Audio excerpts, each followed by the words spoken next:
क्यों एप्पल के लोगो में सेब कटा रहता है और ऑडी के लोगो में 4 रिंग्स क्यों होती है? फेमस कंपनीज के लोगो के पीछे की हिडन फैक्ट्स, जिसे जानकर आप भी मेरी तरह शॉक हो जाओगे। आपने कभी न कभी तो अमेज़न से कुछ तो जरूर ऑर्डर किया होगा, मगर क्या आपको पता है कि इस कंपनी के लोगो के नीचे जो एरो है उसका मतलब क्या है? चलिए हम बताते हैं। आपने गौर किया होगा कि अमेज़न के लोगो में जो एरो है वो ए के नीचे शुरू होकर जेड पर खत्म होता है, जिसका मतलब ये होता है कि यहाँ पर A to Z सारा सामान मिलता है।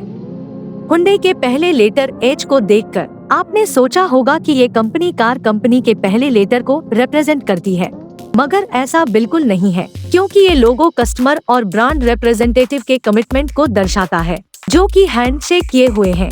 हम सबका सपना होता है हमारे पास भी एक एप्पल का फोन हो, मगर कभी आपने उसके कटे हुए सेब वाले लोगो पर गौर किया है और सोचा है कि कंपनी ने इसे ही लोगो के लिए क्यों चुना?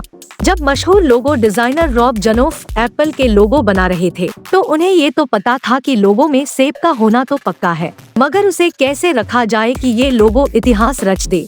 तभी किसी ने उस सेब का एक बाइट ले लिया, जो कि उस डिजाइनर को बहुत पसंद आया, इसलिए उन्होंने इस डिजाइन को प्रेफर किया।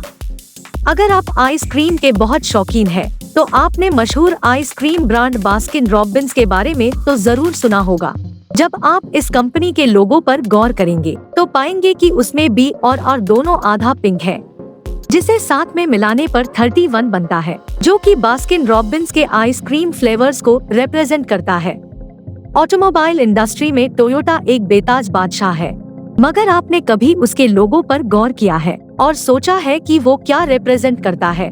दरअसल टोयोटा कार बनाने से पहले लूम मैन्युफैक्चर करती थी और जो उसका लोगो है वो नीडल में धागा और उसके नाम को भी रिप्रेजेंट करता है। लिवाइस ब्रांड के कपड़े तो वर्ल्ड फेमस है, मगर क्या आप इसके लोगो का हिडन फैक्ट जानते हो?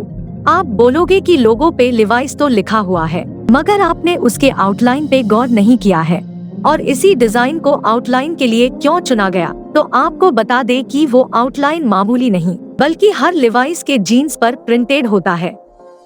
जिस अगले ब्रांड के बारे में हम बात करने जा रहे हैं, उसका प्रोडक्ट आप शायद रोज इस्तेमाल करते हैं। वो कोई और नहीं बल्कि हिंदुस्तान यूनिलीवर है।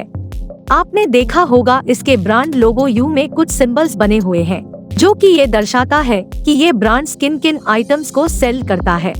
अगर आप ब्रांडेड चश्मा लेने जाओगे तो पहला नाम जो दुकानदार आपको सजेस्ट करेगा वो है रे-बैन। अगर आपने उसका लोगो देखा होगा तो बैन वर्ड में जो भी है वो इटैलिक में लिखा हुआ है। क्या आपको पता है ऐसा क्यों? चलिए हम बताते हैं। जो लेटर भी इटैलिक में लिखा हुआ है, दरअसल वो चश्मा है जो कि वर्टिकली रखा गया है। नंबर 2, अगर आप इंटरनेट इस्तेमाल करते हैं तो विकिपीडिया को एक न एक बार तो जरूर विजिट किया होगा, मगर क्या आपको इसके लोगो का हिडन फैक्ट पता है? इसका लोगो एक ग्लोब है जो कि पजल से बना हुआ है और वो अभी पूरा नहीं हुआ है। ये लोगो दर्शाता है कि चाहे विकिपीडिया के पास कितनी ही जानकारी हो, मगर हमेशा कुछ न कुछ तो मिसिंग रहेगा और वो इसे कंस्ट्रक्ट करते रहेंगे। नंबर 1, हर मिडिल क्लास का सपना होता है उसके पास भी 4 रिंग्स वाली कार हो। आपने हिंट तो समझ ही लिया होगा कि हम किस कार कंपनी के बारे में बात कर रहे हैं। हम बात कर रहे हैं ऑडी की, जो कि एक ब्रांडेड कार कंपनी है। मगर क्या आपने कभी सोचा है कि उसके लोगो की जो 4 रिंग्स है वो क्या दर्शाती है? चलिए हम बताते हैं। ये जो 4 रिंग्स है वो 4 कंपनीज ऑडी, DKW, होच और वांडरर के एक साथ में जुड़ने का प्रतीक है।